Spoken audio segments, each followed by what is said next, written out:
Good afternoon, everyone, and thank you for joining us today. My name is Brooke Butari, and I am the Executive Director of Alumni Relations for the American College of Financial Services. It is my pleasure to welcome you to today's Alumni Association webcast, Next Gen Advice, Why and How to Modernize Your Marketing for Modern Clients. During today's webcast, you will hear from a dynamic panel of next-gen professionals who will share practical and applicable advice and tips on how to modernize marketing for today's modern client. They will utilize their unique perspectives and experiences to address why marketing to the next-gen audience is crucial at this moment, and will review foundational items for digital engagement success. I hope y'all are excited as I am for today's session. So without further ado, I am pleased to introduce today's panel of talented next-gen professionals. We have with us today Alana Phillips, the Regional Director of West Coast Recruiting for Lincoln Financial Network and the host of the American College's Next Gen in 10 podcast. We also have Nick Nielsen, a financial advisor with Know My Plan out of Charlotte, North Carolina.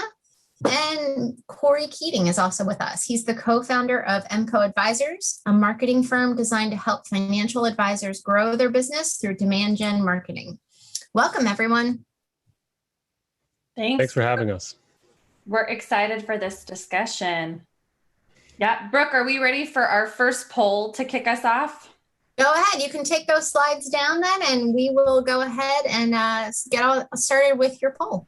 Excellent. So thank you everyone for being here with us today. We're excited about this discussion, but we thought as we dig into our first part of this of why it's so critical to modernize your marketing, to reach out to the next generation of clients, we'd like to get a better idea of who's on the call and first what age range you fall into. This is all anonymous, so we're not going to share with anybody if you give us your real age and you've been saying you're turning 21 again, but give us your age. That poll just closed. Excellent. Okay, so we're at 38%, 56 to 70. We've got some 70 plus on the line. We're excited to have you interested in social media marketing, and a chunk of folks that are going to be in that 41 to 55 range as well. So excellent. The next poll, just to help us get some further information, is what is the current state of your business? Growing, slowing, or going, meaning you're in growth mode with your practice, you're slowing down, maybe you're not actively taking on as many clients as you used to, or going, you're towards the end looking to retire. Give us a little bit of insight into that. I think this is important because all of this helps build context into the value we can provide to you all, over the next 55 minutes here. I agree. And we'll get those results. Growing. Well, great. Well, then this is definitely a presentation for you. If you are growing, we're going to talk about, why this is important, some of the ways that Corey and Nick and I are seeing this take effect in social media, reaching that next generation of clients. So to focus on that why first, why this is important to reach out to the next generation of clients. Nick, I think we have to go to you here in terms of why should the audience be thinking about growing this way? And I'll share our slide here so that you can see what Nick's going to talk about. Yeah, I think the number one reason that if you don't embrace, the digital platforms, that I'm going to steal your clients. It's not me. It's guys like me all over the country, because 15 years ago, people just needed to be the best advisor in their neighborhood. And for the next gens today, they want to work with the very best advisor for them. And that advisor could be anywhere in the country. Location doesn't matter nearly as much as it used to. So we all have aging clients, no matter what our business looks like today. And we have to connect with that next generation of clients, potentially, right? Your clients' children. And we know that statistically about 80% of clients' children go somewhere else. And, the next gen folks, people like myself and Alana and Corey, the first thing that we're going to do is we're going to Google somebody. We're going to go to their website. And if they don't have a strong digital presence, I think they're kind of immediately erased from being in the consideration to even have a conversation about managing assets or to be their financial professional in general. And then I know there wasn't a large percentage of the group online that they were going, but at some point, whether it's on our terms or someone else's terms, we ultimately leave the business. No one's gotten out of the business alive. And there's a tangible value to how much your business is worth.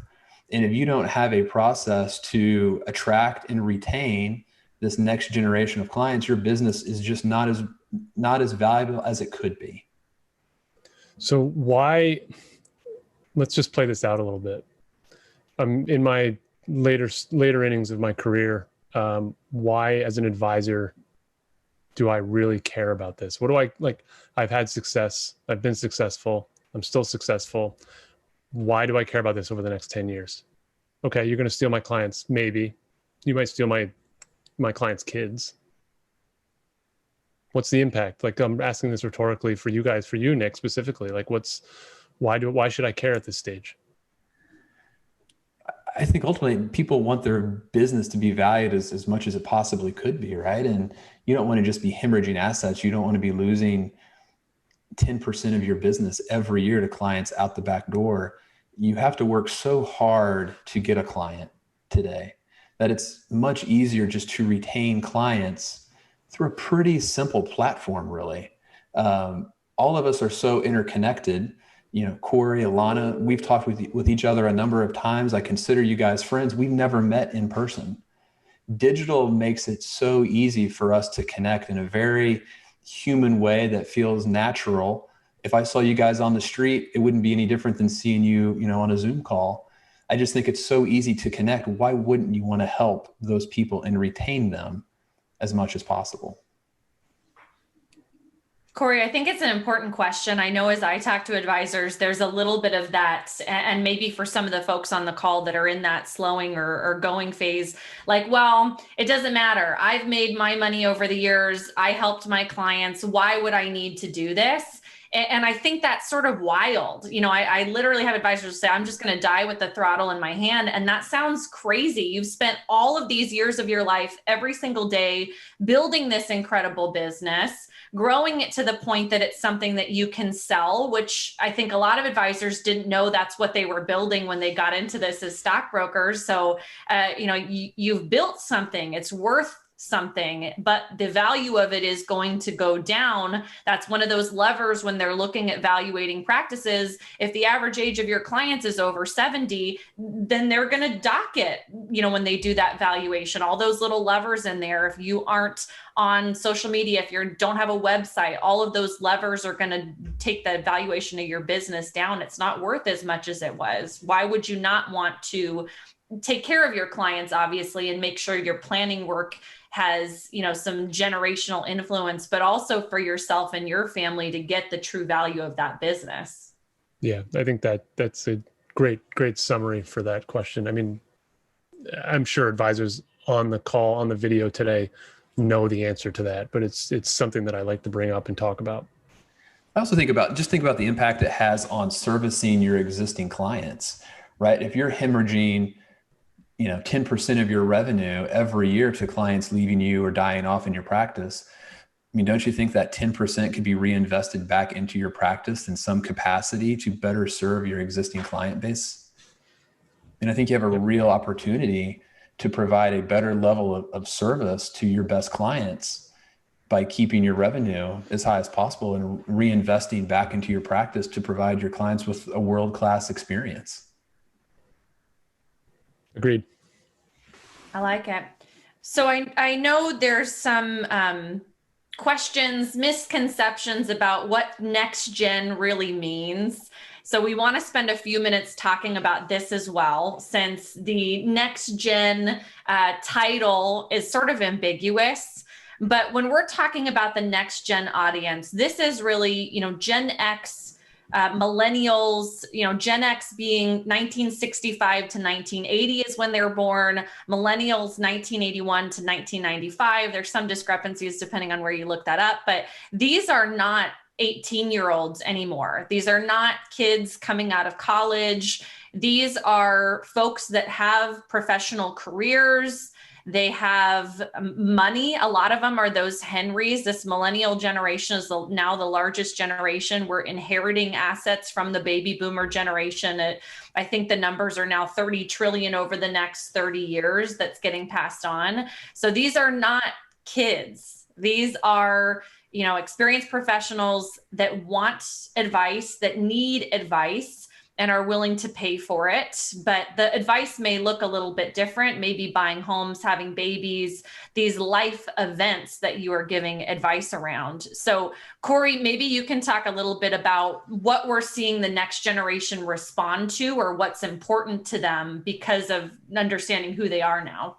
This slide and this conversation speaks to me so much, guys, because I think about the last slide we just talked about and the legacy business. And let's just for a second, my parents are healthy and, God bless, right? But let's just think for a second that my folks, pass away, right? And the advisor that they're working with has not done a good job at all connecting with me or my siblings. Those assets are gone the second mom and dad pass, because you out there as the advisor for mom and dad have not done any of the things on the screen right here. And I'm a next gen, right? I was born in 82, so I'm at the top of the millennial group. But I'm a really valuable client to all of you out there because, one, I'm entering the prime earning years of my career. Two, I'm inheriting all of mom and dad's money. So I've got a runway ahead of me of the next 40 years of assets that should be added to or maintained in mom and dad's advisor's book of business that you're going to lose because you're not marketing to me with authenticity. You're not getting in front of me. The awareness is missing. The accessibility from me to you was never created. But I still need to work with an advisor. My wife and I, we're going to inherit that money. We still need to park that somewhere. And if mom and dad's advisor haven't connected with my wife and I, we're going to go find Nick to work with, because Nick has created authenticity. He's put out content, authentic content. He's connected with us. He's available, right? He checks all of the boxes for my wife and I. So that's just a quick summary of this slide. I have, we can go into each one of these things in depth, Alana and Nick, and I'd love to do that. I just wanted to give a 30,000 foot overview of why this stuff is so important. Yeah. And Corey, how much of a difference? Oh, hey, sorry. If I could just jump in for you all to just mention two of the questions, sort of comments that we're seeing in the chat as you all are starting to dive into these. A lot of excitement. Reginald Harris, thanks for being here. He said the wealth of my generation over 50 is going to transfer a ton of wealth to our kids, is what Corey was saying. So if you/we want to play, we have to have access. Yep. So I thought that was interesting to share with you all. And then Mary Joseph said her concern is making the need to stabilize the investment process with the next gen. The frequent mobility within the demographic is a challenge. So I don't know if you wanted to start to address that.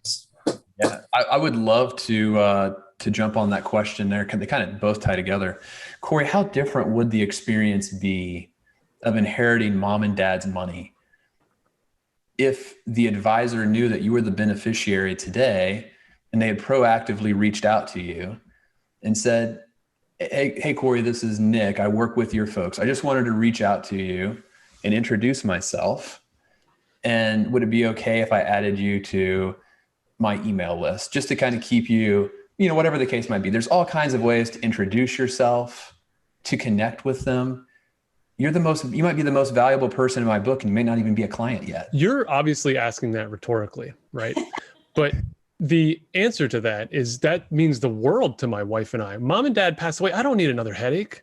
Right. I don't want to have to move that money tomorrow because I don't know Tom or Lucy. I don't want the headache. I want ease. That's what my generation wants. That's what you, Alana, want. That's what Nick wants. That's probably what all of you guys want on the screen. Let's not just call it a generational thing. We don't want friction added to our life. I don't want speed bumps and hurdles. I want things to be easy.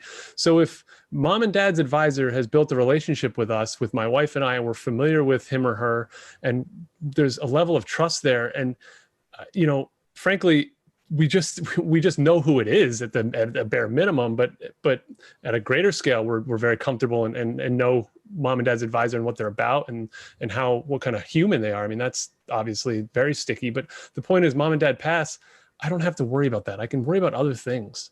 And the money when someone passes away obviously is one of those most important things. And if I have to think about moving the assets and doing all these different things, it just creates a headache. I'd rather keep it with Tom or Lucy if they're good people and I know them. Yeah, it was probably a year ago. I know this is one of my best practices. I'm going to just go ahead and throw one out there.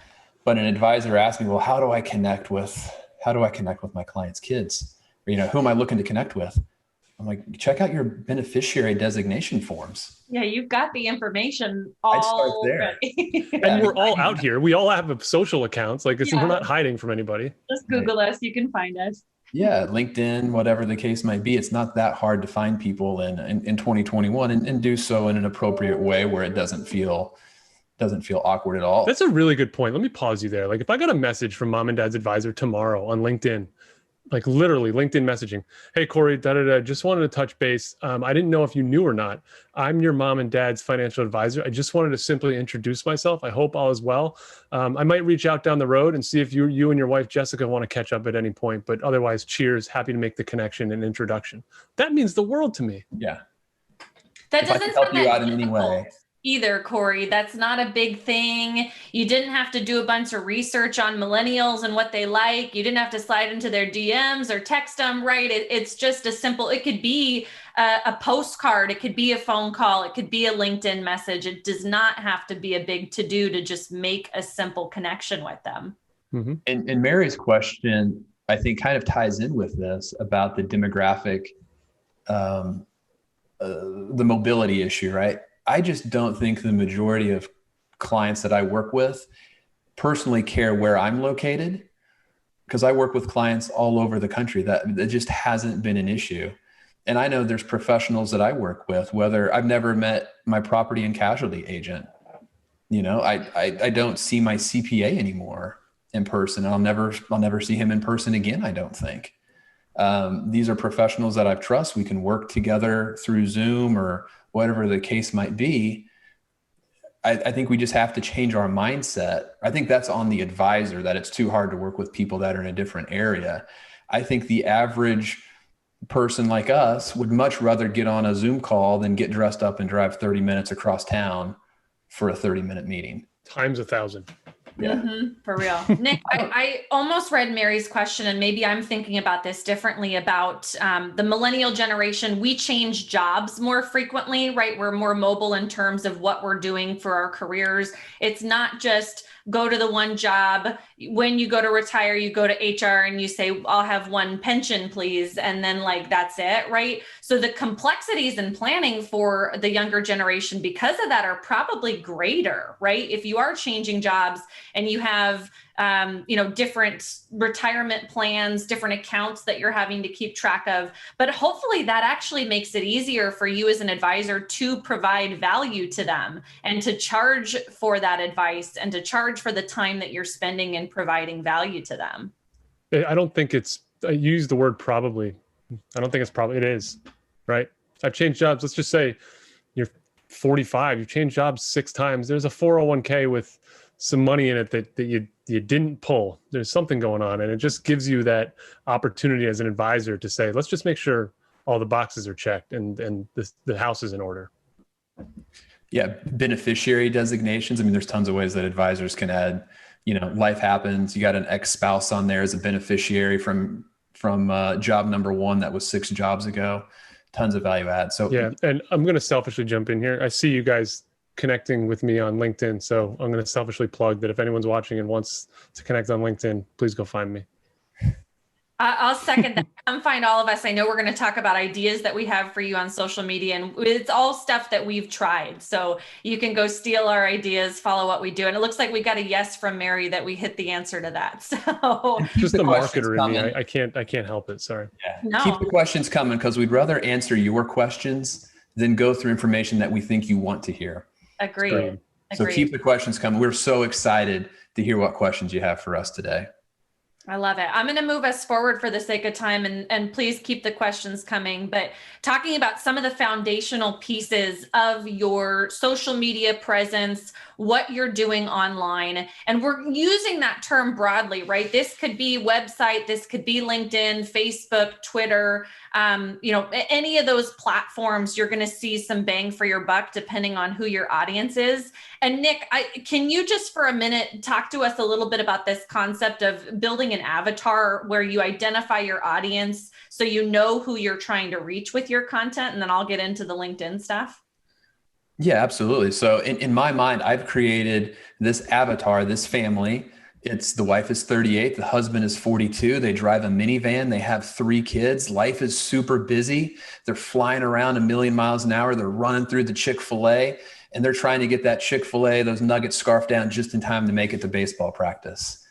So in my mind, that is the couple that I'm thinking about every time I create a piece of content.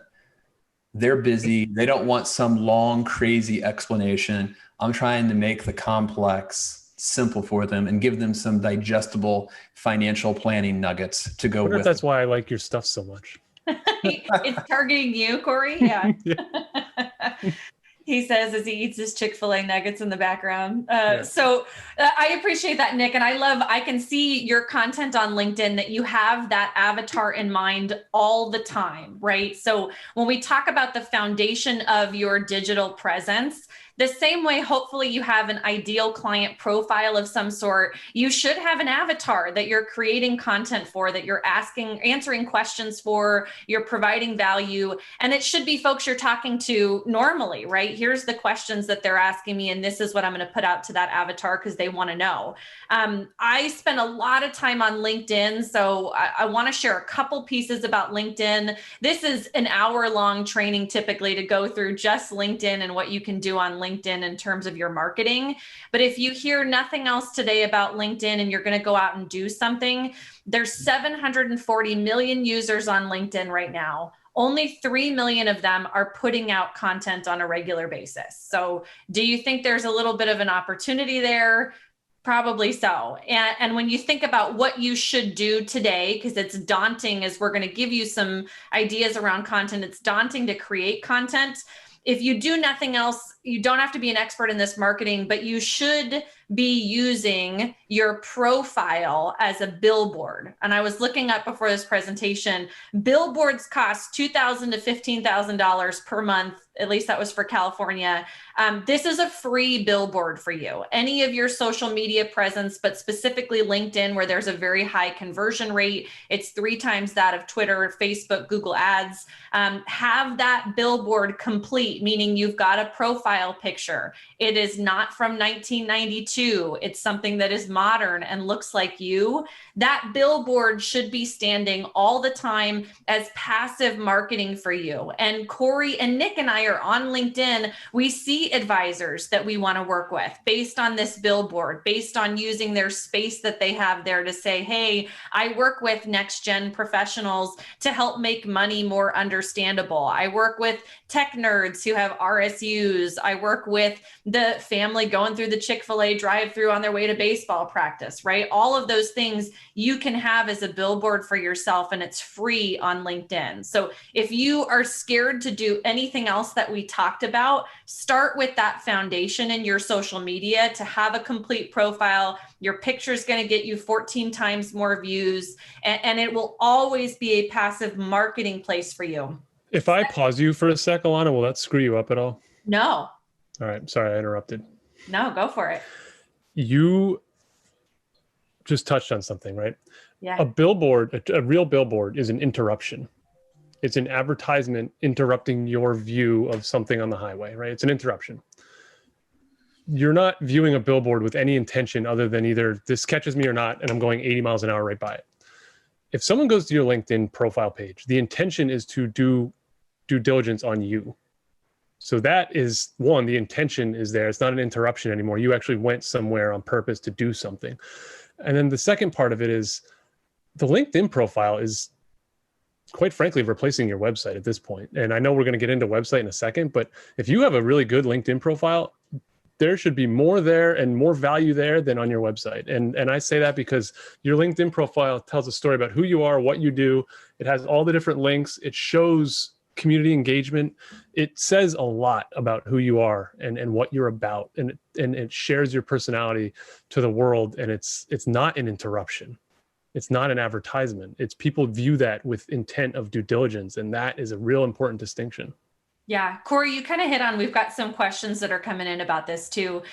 Kirk says he feels like he's bombarding clients and potential clients with emails and webinar campaigns. And exactly for that reason is why LinkedIn is so good, right? It is passive. This isn't bombarding people. This isn't sending an email they're going to ignore or delete.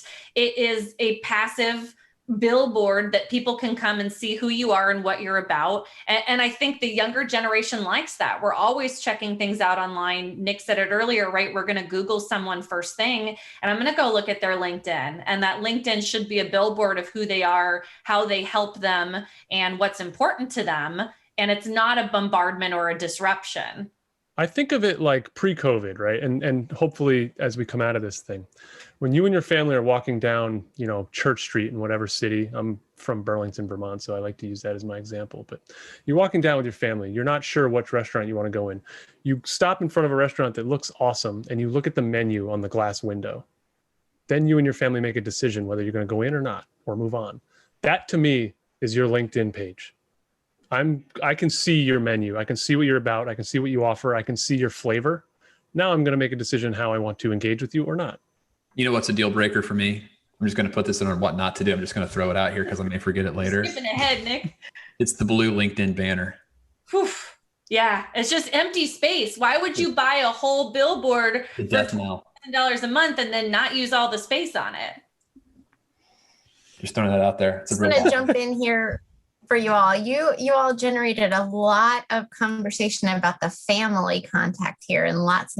And so I don't know if you saw it in the chat too that popped up here, but just talking through some situations of, what if mom and dad do not want their advisor to talk to their kids in privacy, and making sure that message is really truly authentic, or other ways to reach out like that. But what was great is that Mark Teodoso, if you see there on the Q&A, he shared a really cool idea of his outreach that he connects with the client's grandchildren, sending a Santa letter, but asking for permission first.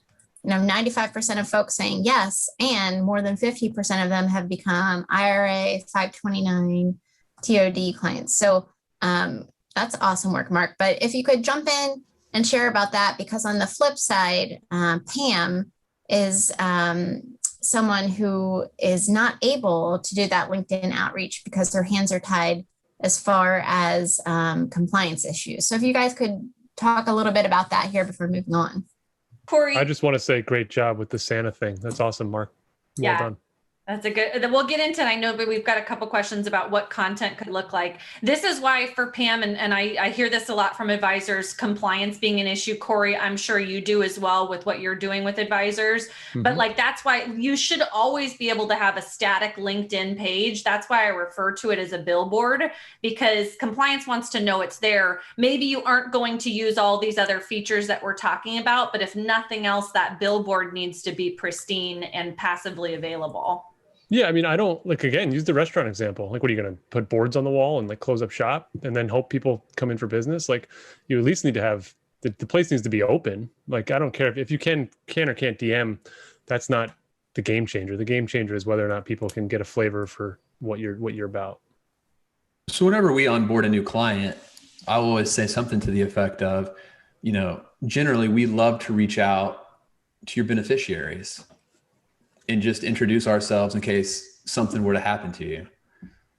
I've never had anybody say, no, that sounds like a terrible idea, or no, I really don't want my kids to know who my advisor is. And, if you can't do LinkedIn or social media, there's clearly other ways to do it. Because I also want their email address, because email addresses are incredibly valuable. Get as part of your process for beneficiary designations, right? You're collecting data already, whether it be date of birth or social or their address. Go ahead and get their email address. right? Everybody can send an email. I don't think there's I've never heard of compliance restrictions around sending an email, but I could, hey, Corey, I'm your folks' advisor. I just wanted to introduce myself, right? So I think there's ways to get around just, social media specific DMs. What I want to break down and what I challenge advisors to do, and I don't mean this to come off as brash, but I don't want to make excuses for not doing. Rather, I want to find solutions to do things in avenues in which you're allowed to. And that's what we do at MCO Advisors. And I know that Alana and Nick, you believe in the same thing. Like, of course we could compliance won't let us. Well, let's find a way around, or find a way that compliance will let you. And I think it's just kind of flipping the switch on that a little bit.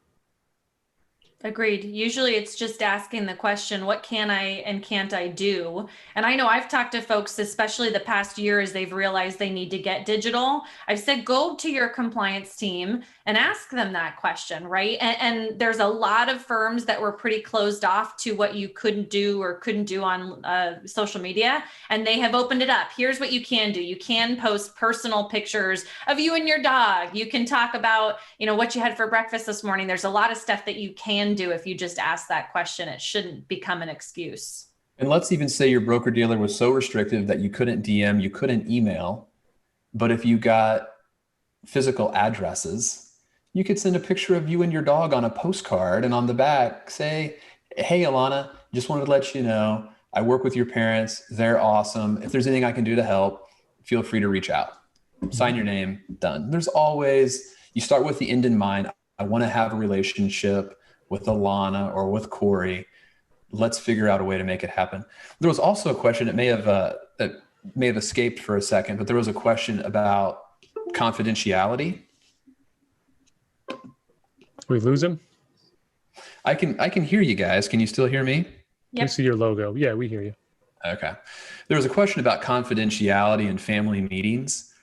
And obviously you want to set some ground rules before any sort of family meeting, right? If it's mom and dad are kind of at the top of the food chain, you want to have that conversation ahead of time with mom and dad. What can we talk about? And is there anything that's off limits that you don't want us to talk about? Yeah, seems pretty simple, Nick. Yeah. To get us back on track so we can get through a few more of these pieces, and we'll continue to answer these questions. The few other pieces on LinkedIn, upping your connections. This is true of all social platforms. LinkedIn, the magic number is 500. If you're not connected to people, they won't see you. They won't see any of your content. You have to be connected to enough folks. And that should be kids of your clients that we're talking about here. It should be that next generation of folks.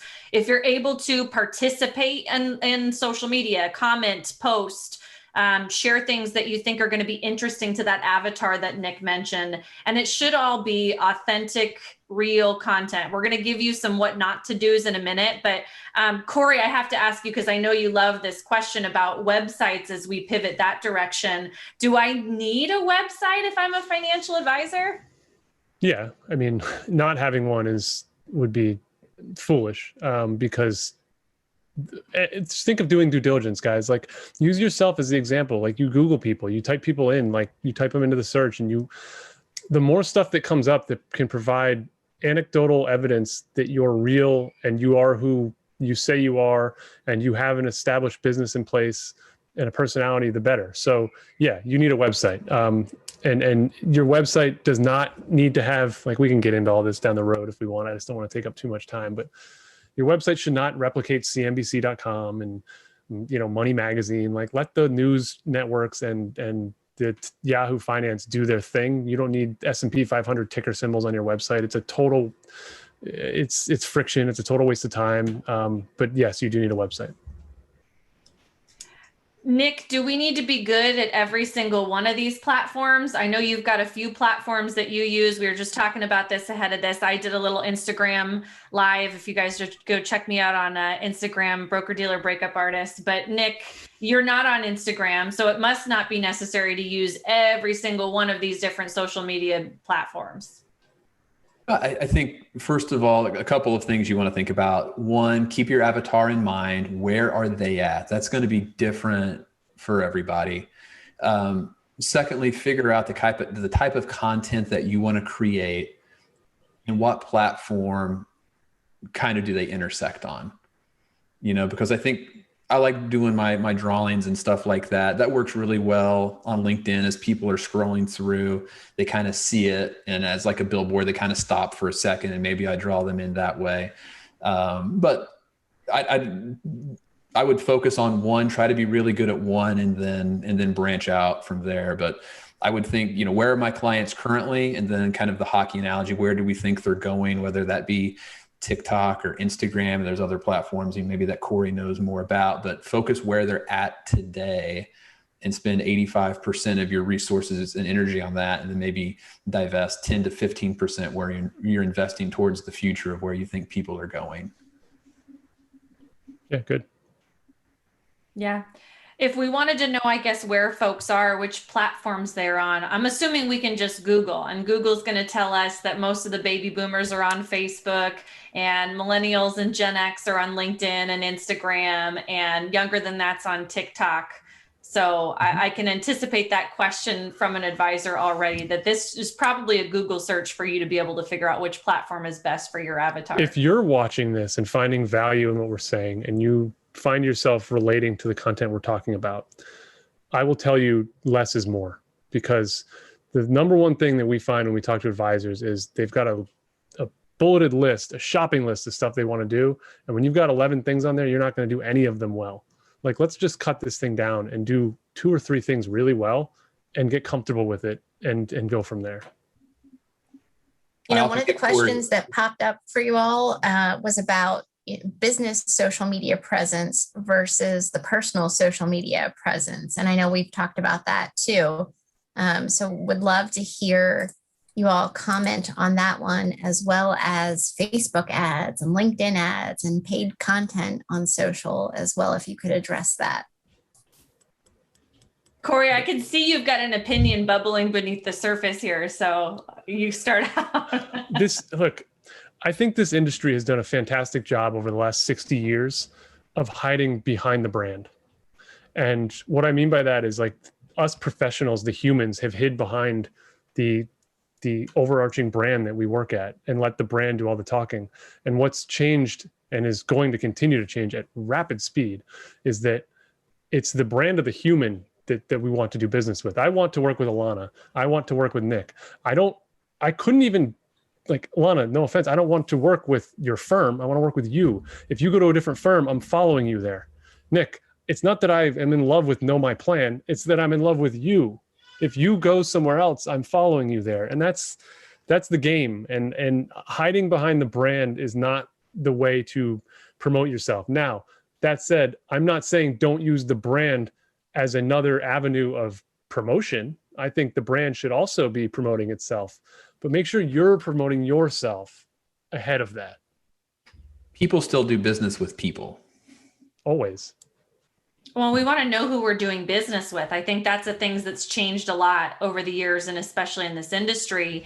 It is not about the buttoned up mahogany desk, put on a suit and look like you're a fancy guy. I want to know how you spend your time, right? We think about this as millennial generation, especially, is very socially aware, and social responsibility is important. That, you know, I know I did this LinkedIn, run through with an advisor last week, and it was really important to her to keep plastics out of the ocean. I said, well, you should put that on your social media then, right? Other people who care about keeping plastics out of the ocean then are going to be drawn to you. Yes, it's personal, but it's also, those are probably the same people that you help really well and that you want to work with. And it does a lot of that screening out for you, that you only work with clients that you really want to work with and can help. And no, that doesn't mean you should blast all of your political beliefs everywhere, or you should post, late night parties and doing shots. But there is a very clear, I think, understanding of your personal professional self should come out in all of your social media.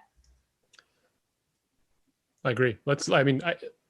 You're the MC of this. I just know we have a lot to get to. I totally agree. I just want to have fun with some of the other stuff we got. Yeah, I'm ready to go. We're going to give you guys some what not to do, because we think this is helpful. We see a lot of examples in different social media platforms, what not to do. So Corey, kick us off on this rapid fire round here. What not to do.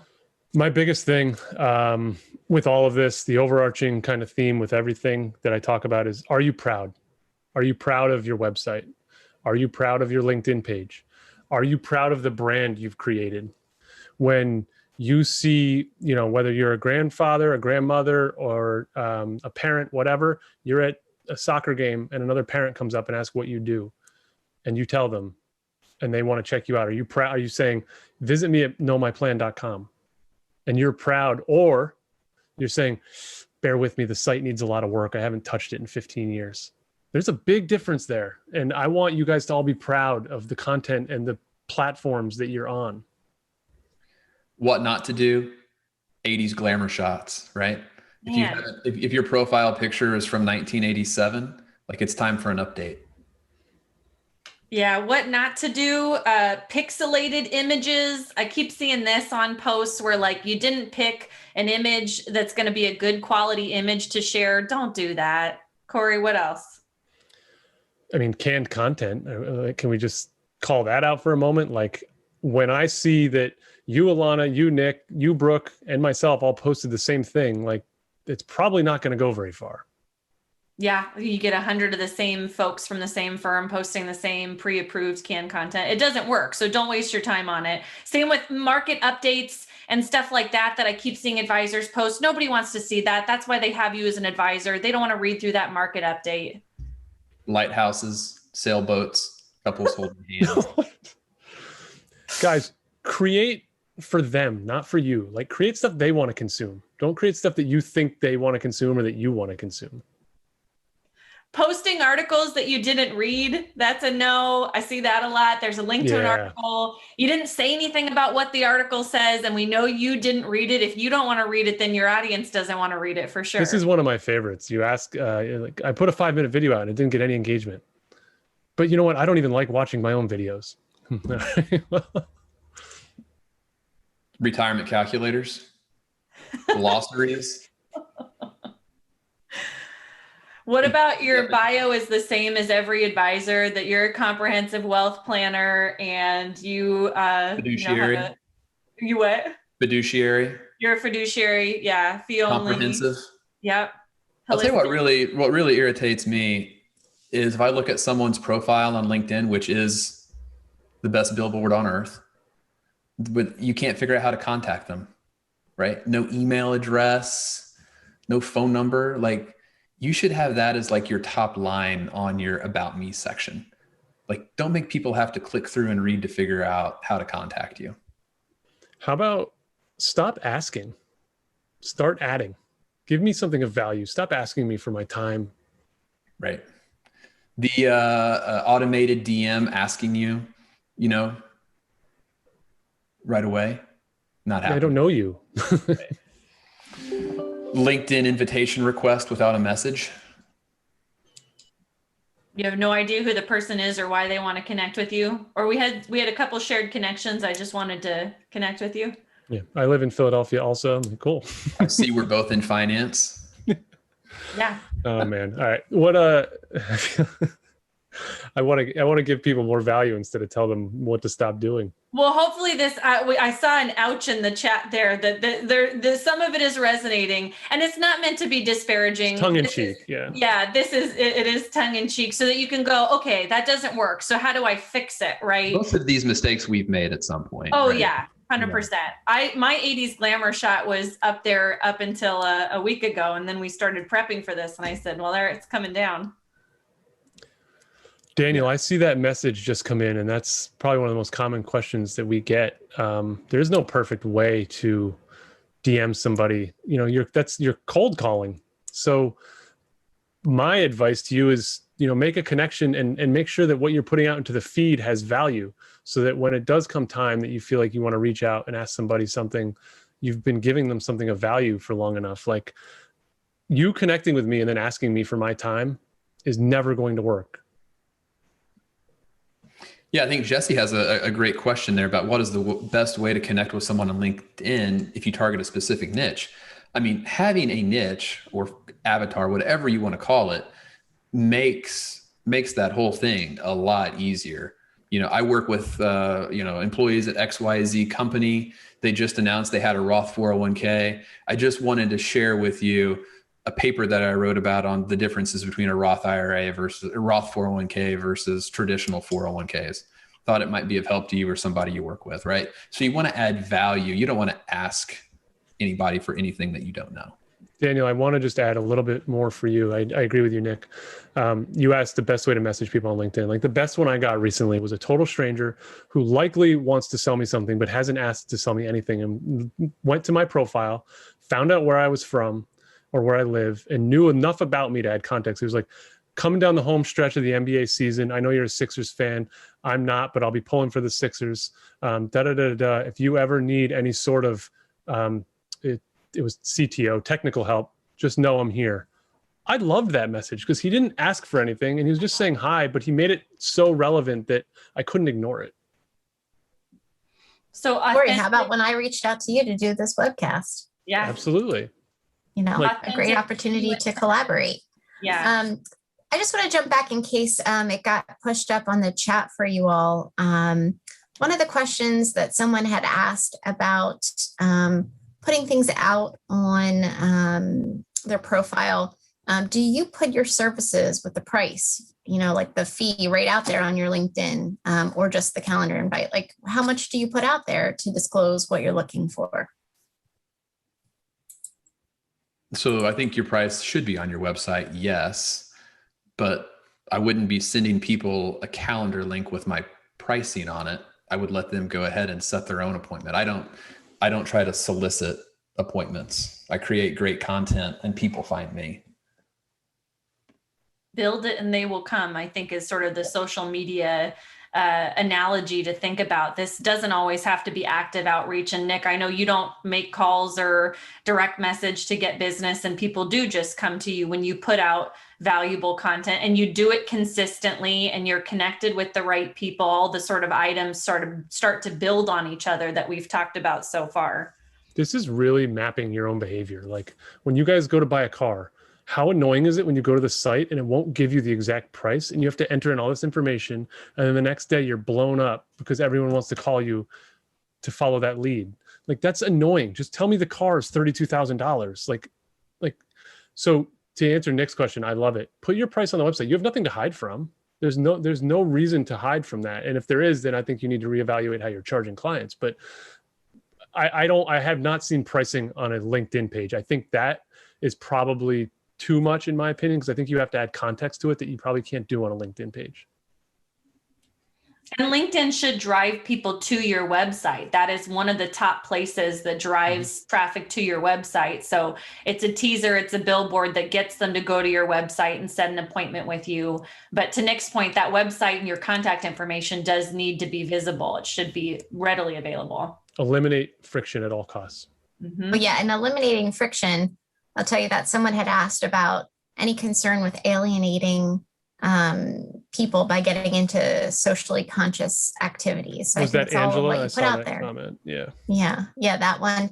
And then, Jan Fitzpatrick, she had asked, she's actually from our team here at the American College, but she asked, how would you recommend millennials go about finding a financial planner who can also help them with tax prep and planning? So just two of those that I wanted to put out for you two to think about.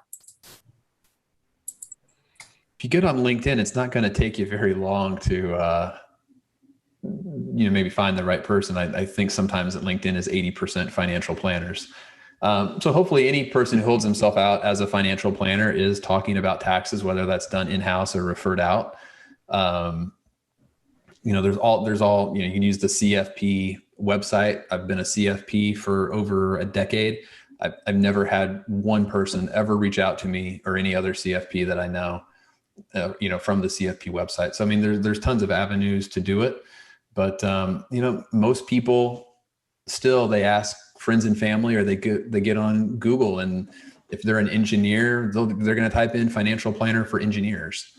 And it's just what happens. Yeah. And to Angela's point about alienating, clients on the other side of maybe the ticket, that's probably the wrong word, but the littering in the ocean. One, I can't imagine I can't imagine there's anyone pro plastic in the ocean. So I don't know that, but I hear you. You've got to draw a line in the sand somewhere if you're putting out content that is going to spark that. So if you're putting out content that creates a divide, you're going to have to choose at some point, right? Or be comfortable with alienating. But it's good to repel people too, right? I mean, I think we're so afraid to offend people that it keeps us from attracting people. Yeah, I love that. You know, I mean, at some point you got to put your foot in the sand and say, this is what I stand for. This is what I believe in. This is what I'm passionate about. And your vibe's going to attract your tribe. Wouldn't you rather work with 100 families who feel the same way that you do about things and are passionate about the same things? I mean, I know there was a question about, client events or in-person marketing. I mean, think of the cool things you could do if you were all interested in the same stuff.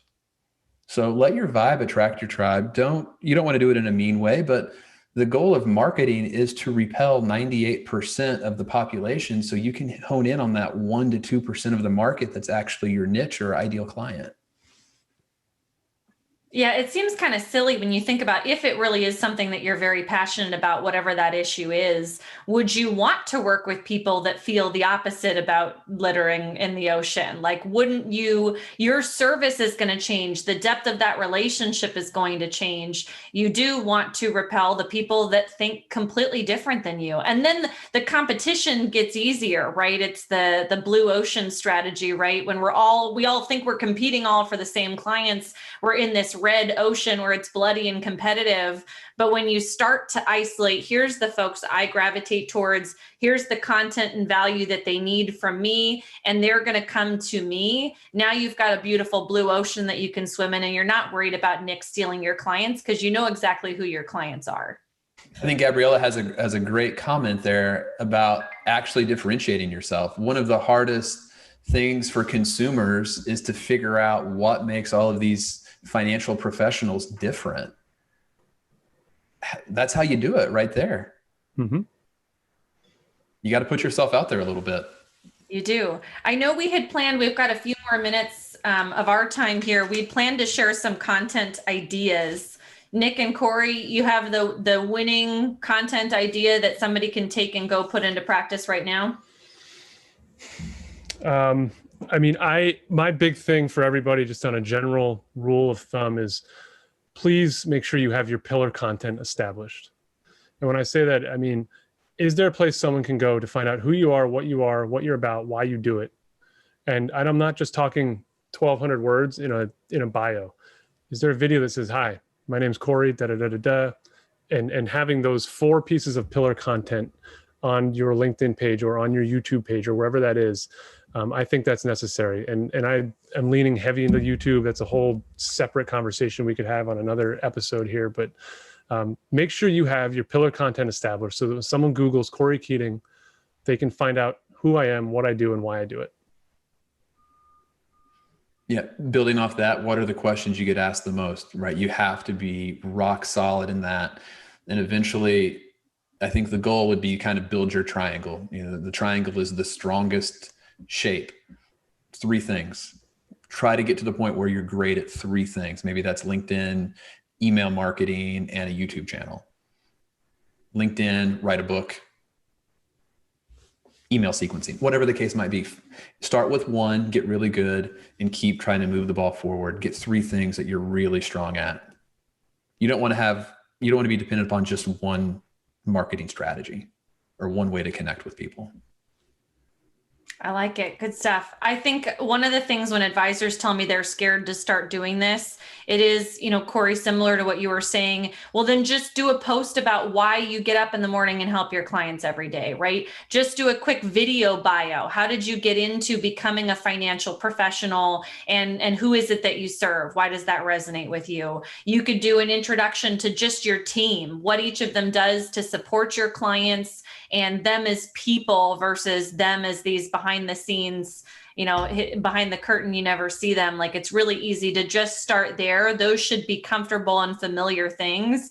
And then we can start branching into content about your avatars and the other things that probably seem a little bit more daunting. It's a heavy, marketing putting a really good marketing plan in place is it's a bear. It takes a long time to do, and you have to do it step by step by step and build on it. It doesn't happen overnight. I mean, what Nick Nielsen and his team are doing in Know My Plan did not happen overnight. Like, that stuff takes a lot of time, but you have to start somewhere. And I think that's the one takeaway I would give everybody is just start with what we talked about today. Establish those 3 or 4 things, and you will be, I mean, light years is the wrong term, but you'll be way ahead of some of the competition out there.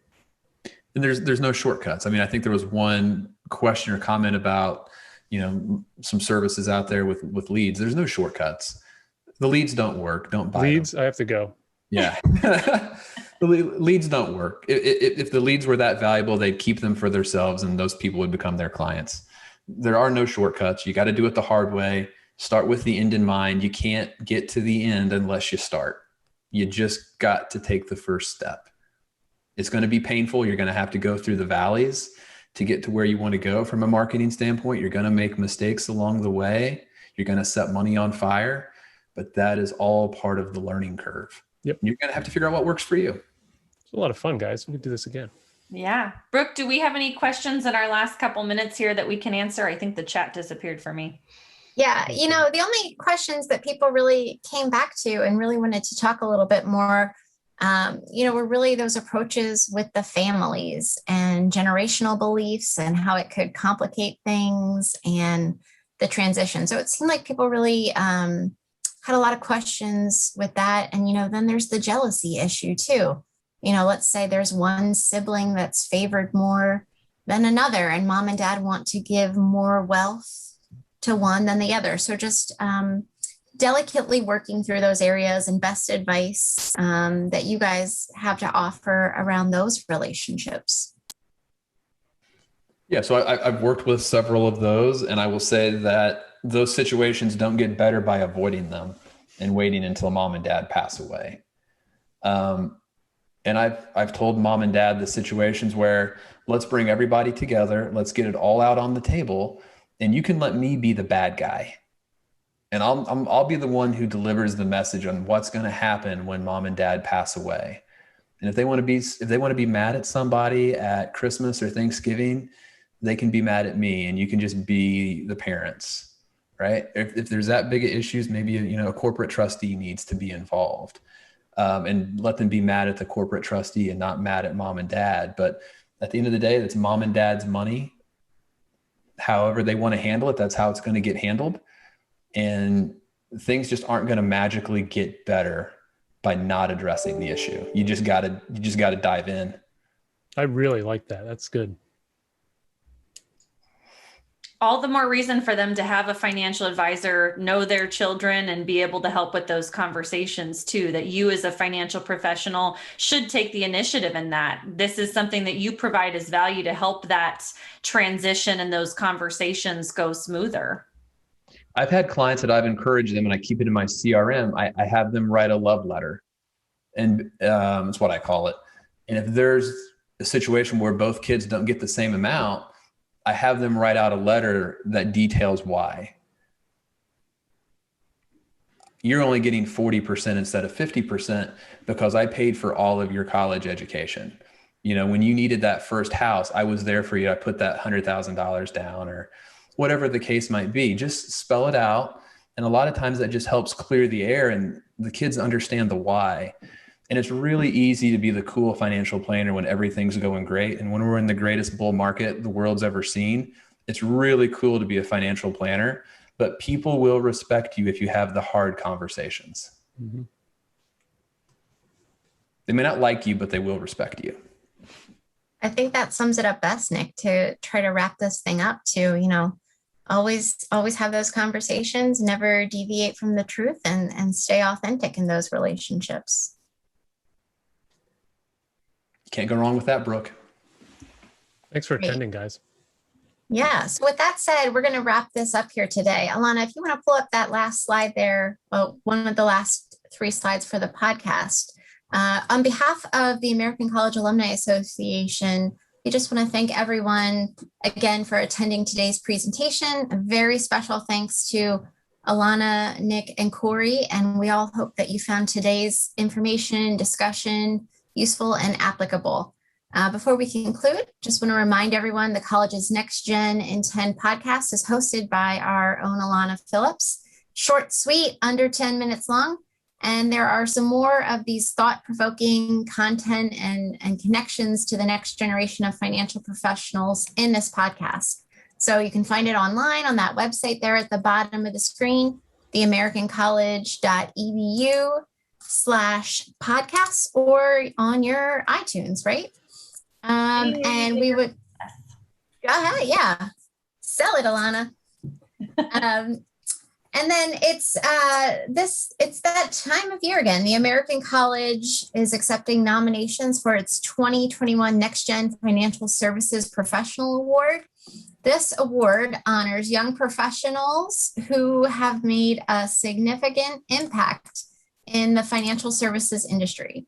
Nominees should be under the age of 40, have a degree or designation from the college or CFP, and also be an active member of at least one professional organization. The recipients will have shown outstanding performance and leadership in their career and a desire to give back to the community.